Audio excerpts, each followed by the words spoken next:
Okay, so a long-awaited video here. I wanted to compare the Dirty 30s Recording King RPS 9P TS, and I assume this means TS for tobacco sunburst. And I know that the 9P means 9 plus. So the reason why this one is a plus on top of the other 9 series is because it has well, it's got a solid top for starters, but all the 9 series do. And the TS is for tobacco sunburst.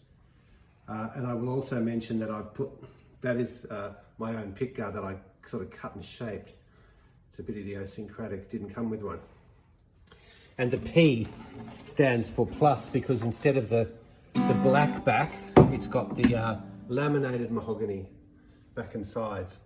And what I've discovered is the 9P, this little single O model, is actually made, I think, in the same factory as the 11 series, and it's identical in construction, except it doesn't have the solid back and sides. And here's a lovely guitar next to it, which is the Series 7. So this guy is the Dirty 30s RPS 7 TS Tobacco Sunburst. Looks like it was made in 2019, maybe, by the serial number. And I bought this one first.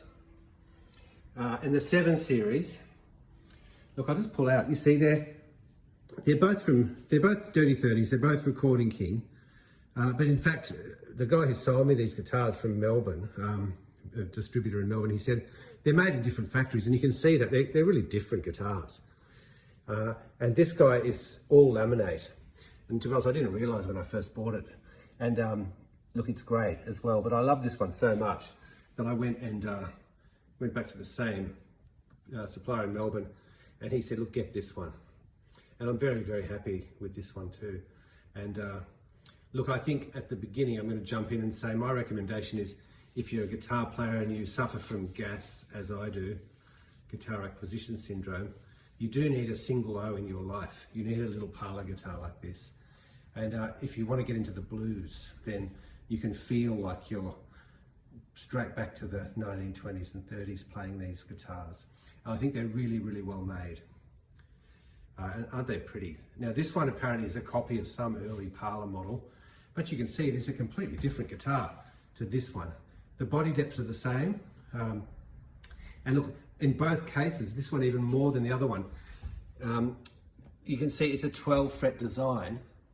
And what that does is it means that the bridge is moved down the body of the guitar. You see this is quite near the bottom of the guitar.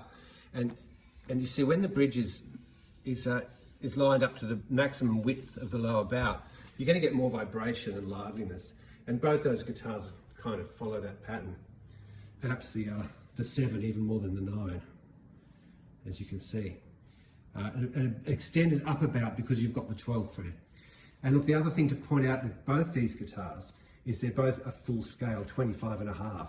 So it means that you've got more string tension there, they're louder, you know, they're not little toy guitars at all.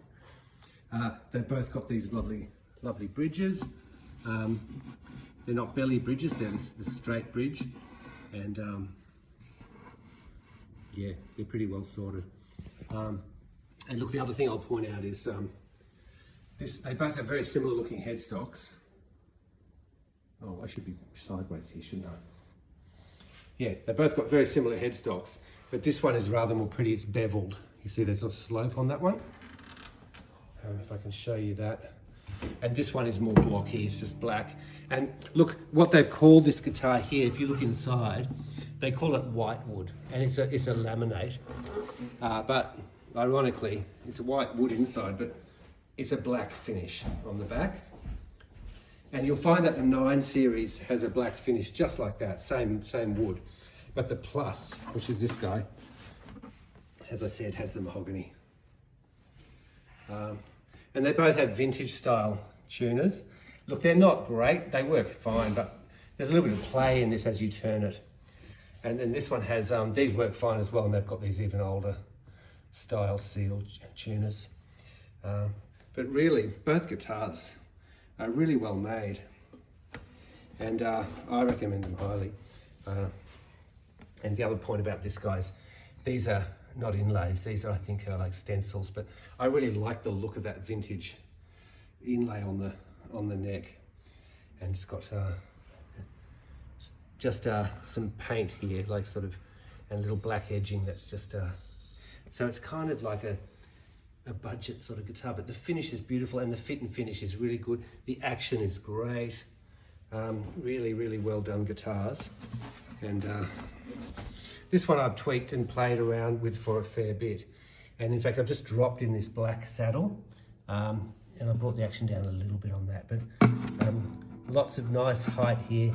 The bridges are quite high, and they're just really well thought out guitars. And as the demos will demonstrate, they've got a great tone, and they've got that vintage kind of single O blues tone that you just don't get from modern guitars, and you certainly don't get from dreadnoughts.